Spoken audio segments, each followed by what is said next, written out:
Alhamdulillah. Alhamdulillahilladzi nahmaduhu wa nasta'inuhu wa nastaghfiruh wa na'udzu billahi min syururi anfusina wa sayyiati a'malina. May yahdihillahu fala mudilla lahu wa may yudlilhu fala hadiya lahu. Asyhadu an la ilaha illallah wahdahu la syarika lah wa asyhadu anna Muhammadan 'abduhu wa rasuluhu la nabiyya ba'dah. Allahumma salli wa sallim ala sayyidina Muhammadin wa ala alihi wa sahbihi wa man tabi'ahum bi ihsanin ila yaumil qiyamah. Amma ba'du, ayyuhan nas, usikum wa iyaya nafsi bitaqwallah wa ta'atihi la'allakum tuflihun. Qala Allah ta'ala fil Qur'anil Karim, a'udzu billahi minasy syaithanir rajim. Bismillahirrahmanirrahim. Ya ayyuhalladzina amanu taqullaha haqqa tuqatih wa la tamutunna illa wa antum muslimun. Shadaqallahul azim. Ma'asyiral muslimin, jamaah salat Jumat yang dirahmati dan dimuliakan Allah Subhanahu wa taala. Selalu kita bersyukur kepada Allah Subhanahu wa taala atas apapun yang terjadi dalam diri kita, apapun yang sudah terjadi pada hari-hari kita. Semua yang terjadi pada diri kita itulah yang terbaik menurut Allah Subhanahu wa taala. Jadi patut kita syukuri, dan orang-orang yang punya iman kepada Allah Subhanahu wa taala tidak ada pilihan lain untuk menyingkapi kehidupannya kecuali bersyukur kepada Allah Subhanahu wa taala. Salawat teriring salam semoga tersampaikan kehariban kita, rasa kagum kita, kecintaan kita kepada Nabi besar Muhammad sallallahu alaihi wasallam, manusia termulia di alam jagat raya ini, manusia yang sangat agung, manusia kekasih Allah Subhanahu wa taala, uswah dan qudwah kita sebagai umat Islam. Dan mudah-mudahan selalu kita berharap kepada Allah, kelak nanti di padang mahsyar kita diakui oleh Nabi Muhammad sallallahu alaihi wasallam sebagai umatnya yang setia hingga akhir zaman, dan sebagai umatnya yang cinta akan sunnah-sunnahnya. Amin, amin ya rabbal alamin. Hadirin kaum muslimin, jamaah salat Jumat yang dirahmati Allah Subhanahu wa taala. Agama Islam itu sangat concern dalam urusan menyemangati umat manusia, bil khusus terkait dengan bisnis, usaha, bekerja. Satu ketika Rasulullah Shallallahu alaihi wasallam pernah ditanya oleh sahabat, "Ya Rasulullah, pekerjaan apakah yang paling baik?" Lalu dijawab oleh Nabi Muhammad sallallahu alaihi wasallam, pekerjaan yang paling baik itu adalah pekerjaan yang bisa engkau kerjakan sendiri dengan upaya dan tanganmu sendiri.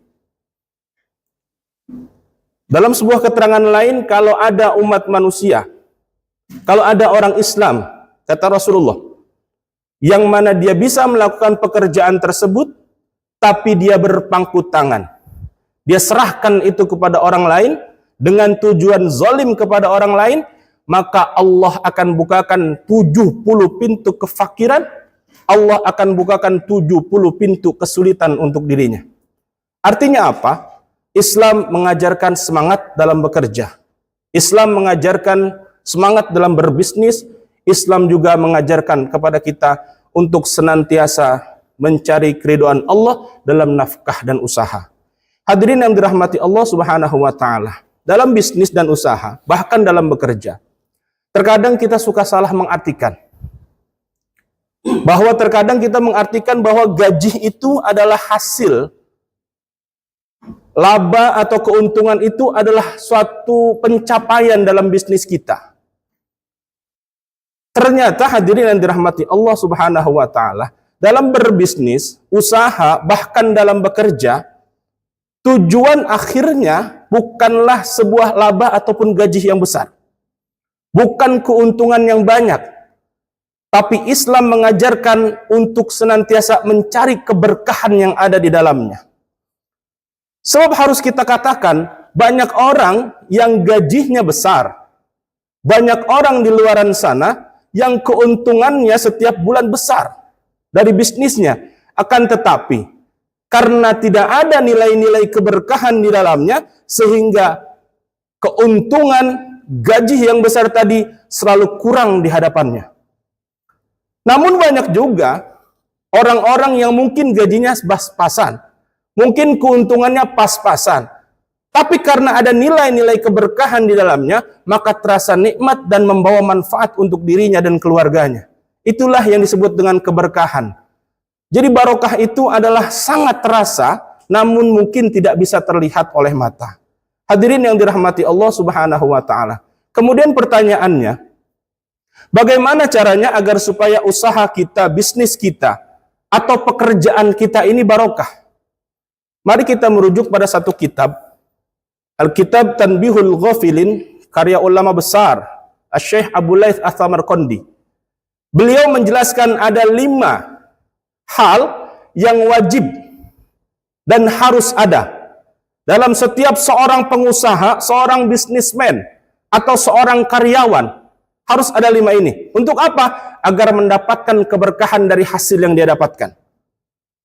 Secara singkat kami sampaikan, yang pertama, kalau kita ingin barokah pekerjaan kita, ingin barokah usaha kita, ingin barokah bisnis kita, yang pertama kata Abu Laits Ats-Tsamarqandi, alla yu'akhiru syai'an min faraidillah. Kepingin barokah pekerjaannya, kepingin barokah usahanya, alla yu'akhiru syai'an. Jangan pernah kalian mengakhirkan segala sesuatu apapun min faraidillah, dari sesuatu yang sudah difardukan oleh Allah Subhanahu wa Ta'ala. Salat jangan ditinggal. Kepingin usaha barokah, kepingin bisnisnya maju, maka salatnya harus dikerjakan. Kewajiban-kewajiban yang memang sudah Allah wajibkan, jangan pernah kita akhirkan. Kemudian yang kedua, jika ingin barokah usaha kita, barokah pekerjaan kita, yang kedua adalah alla yu'dhiya ahadan min khalqillah. Harus ada, jangan pernah sekali-kali kita menzolimi, yu'dhiya ahadan, satu orang pun, satu makhluk pun, min khalqillah, dari ciptaan Allah Subhanahu wa Ta'ala. Hadirin yang dirahmati Allah Subhanahu wa Ta'ala. Dalam berbisnis tentu ada rival, ada lawan main. Dalam bekerja tentu ada kawan. Maka jangan pernah ketika kita menginginkan usaha kita itu maju, kita kepingin pekerjaan kita itu sukses dan barokah, maka jangan pernah menzolimi siapapun juga. Jangan karena ada seorang karyawan ingin mendapatkan promosi jabatan, sehingga dia berkata bohong, memfitnah. Kemudian karena dia ingin mendapatkan keuntungan yang besar, sehingga dia fitnah dagangan orang lain. Dia fitnah bisnis orang lain, agar supaya dia dapatkan customer tersebut. Naudzubillah tsumma naudzubillah. Kalau masih ada praktek seperti itu, kalaupun dia mendapatkan keuntungan, sudah bisa dipastikan itu bukan rizki dari Allah, namun istidraj dari Allah Subhanahu wa Ta'ala. Hadirin yang dirahmati Allah Subhanahu wa Ta'ala. Kemudian yang ketiga, yang harus ada dalam diri seorang pembisnis, harus ada dalam diri seorang karyawan agar hasilnya menjadi barokah. Yang ketiga adalah, jangan pernah ada dalam hati kita ayyaqsida lil kasbi isti'fafan li nafsih wal iyalih. Kata ulama, kalau ingin barokah, yang ketiga kuncinya adalah ketika kita bekerja, ketika kita berusaha, ketika kita membangun bisnis kita, jangan pernah ada niatan yang lain kecuali tujuannya untuk menghadirkan rasa kehormatan dalam diri kita agar tidak meminta-minta kepada orang lain. Ini tauhid, hadirin yang dirahmati Allah Subhanahu wa Ta'ala. Niatnya adalah isti'fafan li nafsih wal iyalih. Tujuannya kita bekerja, tujuannya kita usaha, tujuannya kita berbisnis bukan untuk memperkaya diri, sebab kaya itu rezeki Allah. Sebab kaya itu terserah Allah. Kita mau kerja dari pagi sampai jam 12 malam, pulangnya jam 2, balik lagi jam 6, tetap sama. Kalau belum rezeki kita, tidak akan tersuap oleh kita. Kalau bukan jabatan kita, tidak akan kita dapatkan. Oleh karena itu, ulama mengajarkan kalau kita mau bekerja, kalau mau berbisnis agar barokah, maka tujuan bisnis kita bukan memperkaya diri, tapi tujuannya adalah untuk membangkitkan semangat untuk menghadirkan isti'faf, immah, harga diri, menghadirkan harga diri kita sebagai makhluk Allah Subhanahu wa taala agar tidak meminta-minta kepada yang lain selain kepada Allah Subhanahu wa taala. Kemudian yang keempat, hadirin yang dirahmati Allah Subhanahu wa taala, agar supaya barokah hasil pekerjaan kita, barokah usaha kita, yang keempat adalah alla yajtahida lil kasbi. Kita itu dalam berbisnis dan bekerja, menjadi seorang karyawan, jangan memporsil diri. Bahasa ulamanya alla yajtahida lil kasbi, jangan memporsil diri. Maksudnya bagaimana? Ada orang yang lembur dalam bekerjanya, ada orang yang lembur dalam bisnisnya, sehingga dia lupa bahwa subuh nanti jam 4 dia harus sudah bangun. Dia kerja lembur sampai jam 2, bangun lagi jam 8 pagi, subuhnya kelewat. Ini sudah zalim terhadap diri sendiri. Badannya punya hak untuk istirahat, matanya punya hak untuk istirahat, tangannya punya hak untuk istirahat. Jangan sampai nanti badan kita itu nanti menuntut kita di akhirat kelak. Mereka juga punya kesempatan untuk beribadah kepada Allah Subhanahu wa taala. Jangan karena keegoisan kita, alla yajtahida lil kasbi, jangan diporsir. Kenapa? Tadi prinsipnya rizkinya sudah diatur oleh Allah Subhanahu wa taala 4 bulan dalam hadisnya. 4 bulan dalam hadis kita dalam perut ibu kita, semuanya sudah tercatat oleh Allah Subhanahu wa taala, rapi, tidak akan tertukar, semuanya sudah terukur oleh Allah Subhanahu wa taala. Oleh karena itu, Allah yajtahida lil kasbi. Kalau ingin barokah jangan zalim. Waktunya ibadah, waktunya bekerja. Agar supaya hasilnya menuai keberkahan dari Allah Subhanahu wa taala. Dan yang kelima, yang terakhir, jika ingin barokah usaha kita, barokah pekerjaan kita, yang kelima adalah alla yara rizqa lil kasbi. Jangan pernah kita berpandangan bahwa rizki yang kita miliki, keuntungan yang kita dapatkan itu bersumber dari pekerjaan kita, bersumber daripada bisnis kita, bersumber daripada hasil kerja jeripayah kita. Tidak. Kalau berbicara tentang rizki Allah Subhanahu wa taala, ulama sudah mengajarkan alla yara rizqa lil kasbi. Jangan sekali-kali Anda berpandangan bahwa rizki itu yang mendatangkan Anda, bukan. Sebab kalau kita mau jujur-jujuran, kalau orang yang harusnya untung banyak itu bukan kita yang berada di kantor, bukan kita yang berada di ruangan ber-AC. Kalau kita ukurnya keberhasilan dalam bisnis itu yang paling capek, mereka yang kerja bangunan itu lebih capek, hadirin yang dirahmati Allah. Bahkan Gojek atau para ojek online itu lebih capek daripada kita. Tapi ternyata tidak demikian, semuanya sudah diatur oleh Allah Subhanahu wa taala. Kita diajarkan bagaimana caranya agar supaya barokah hasilnya. Jangan pernah berpikir bahwa semua itu dari kerjaan kita, tapi itu semua dari Allah Subhanahu wa taala. Kembalikan dan pulangkan kepada Allah Subhanahu wa taala. Maka ketika kita membangun usaha, sedang membangun bisnis kita, maka harus itu ada dalam otak kita. Rizki mah dari Allah, rizki dari Allah, rizki dari Allah. Kita bekerja saja secara maksimal. Pekerjaan maksimal kita diiringi dengan ibadah kepada Allah Subhanahu wa taala, merapat dan mendekat kepada Allah Subhanahu wa taala, pasti hasilnya akan barokah. Dan kalau sudah hasilnya barokah, insya Allah akan terasa nikmat. Insya Allah akan manfaat. Kita belikan makan untuk makan anak istri kita, insya Allah menjadi sehat. Kalau hasilnya bersumber dari yang barokah.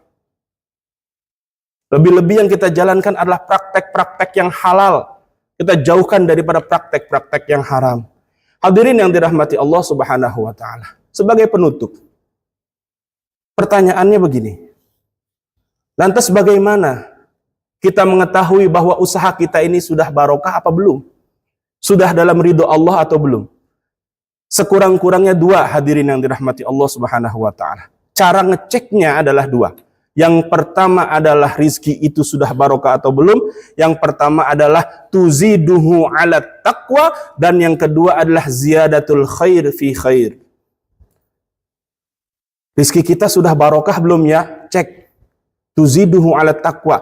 Lebih mendekatkan dan menambah ketakwaan kita tidak kepada Allah.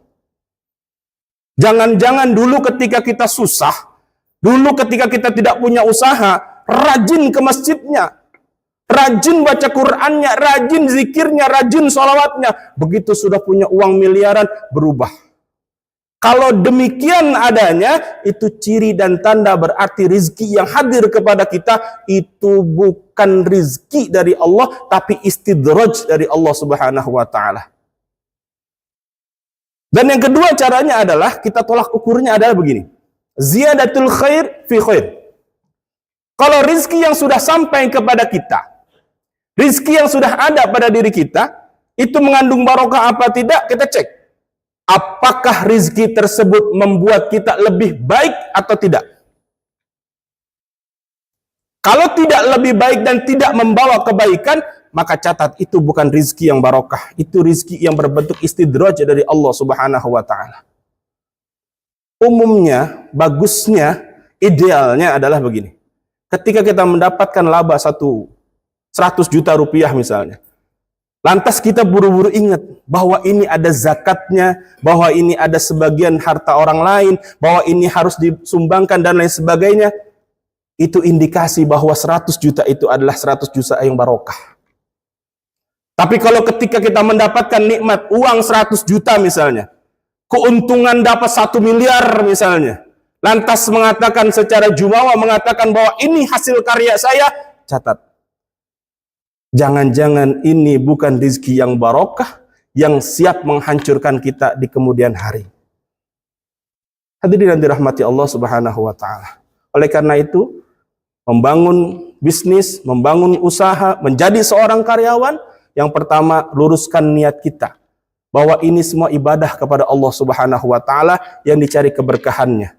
Kemudian syarat-syaratnya 5 tadi yang diajarkan oleh Abu Laits As-Samarqandi kita jalankan. Jangan meninggalkan apa yang difardukan oleh Allah Subhanahu wa Ta'ala dan lain sebagainya sampai 5 tadi. Dan yang terakhir, ukur diri kita.